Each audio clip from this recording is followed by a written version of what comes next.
Monica Bhaumik. I am a graphologist and a motivational speaker.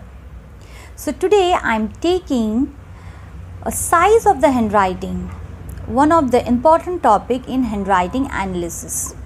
So there are more than 7 to 8 types of handwriting size.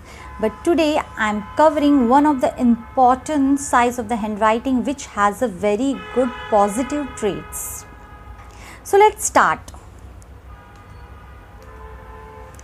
Small size handwriting. Have you seen many of the students or like male, female, many of them write a small size of handwriting. What does it mean? What type of thought process or the qualities they have? So today we will learn and we will understand what type of thought process or what inner strength they have.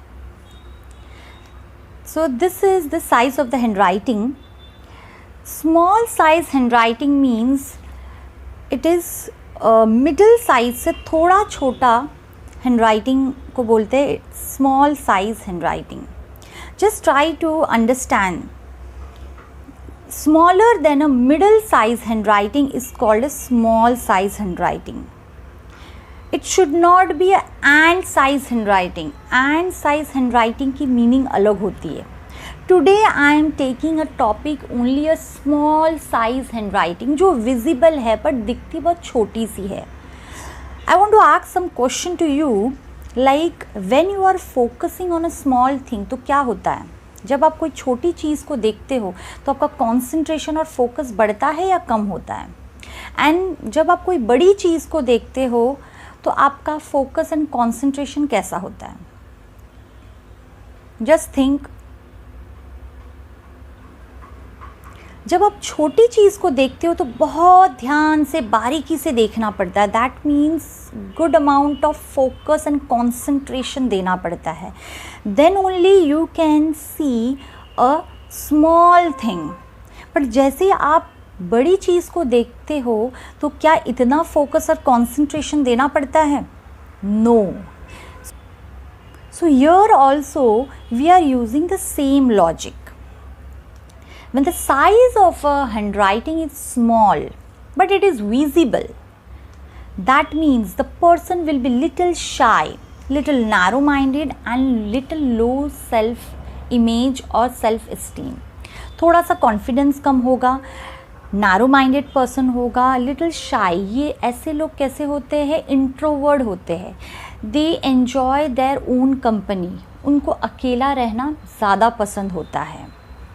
But at the same time you can see they are highly focused and good concentrations. तो उनका focus और उनका concentration ज़बरदस्त रहता है. Very good. Minute चीज़ पे भी उनका ध्यान चला जाता है. डिटेल ओरिएंटेड रहते हैं ऐसे लोग. सो मोस्टली एनी स्टूडेंट्स किसी के भी हैंडराइटिंग अगर छोटा होता है दैट मीन्स जो स्टूडेंट का जो फोकस एंड कंसंट्रेशन कैसा होगा? बहुत अच्छा होगा. Even though any male or female is writing a small size handwriting then to उनके जो फोकस एंड कंसंट्रेशन कैसा होगा? It will be very good, एकदम ज़बरदस्त. Next is very detail oriented person. ये लोग कैसे होते हैं? डिटेल में जाते हैं. हर एक चीज़ में क्या करेंगे? इन डेप्थ जाएंगे. ऊपर से कोई काम नहीं करेंगे. They like to go into a depth. Detail में जाना, पूरी हिस्ट्री देखेंगे, पूरा बैकग्राउंड चेक करेंगे. Then they will take one step or a decision in their life. Without going into a detailing they will not take any decisions in their life.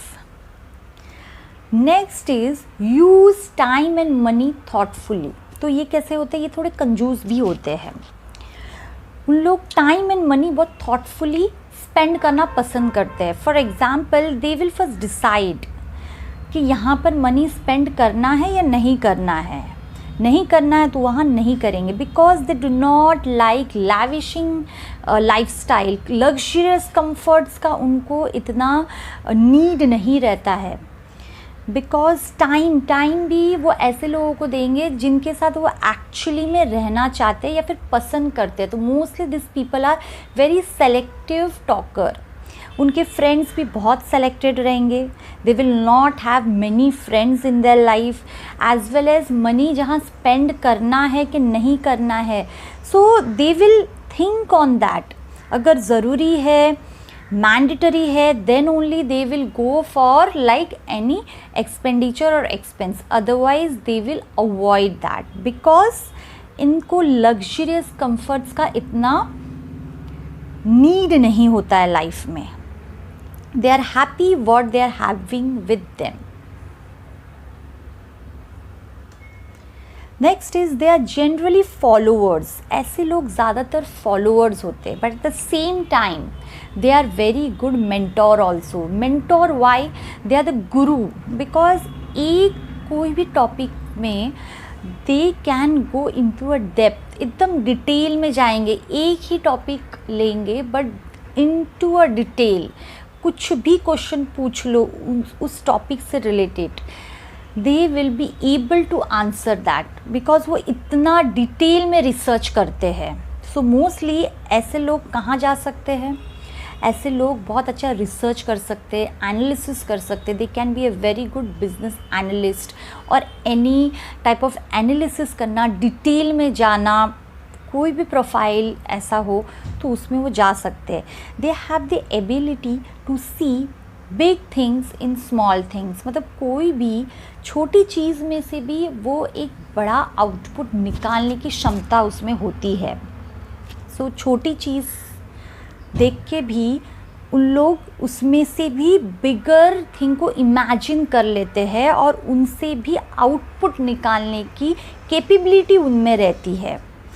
So small size handwriting का what is the best part is they have a very good concentration and focus. So especially those who are student, उनके लिए size of the handwriting should be a small size of handwriting.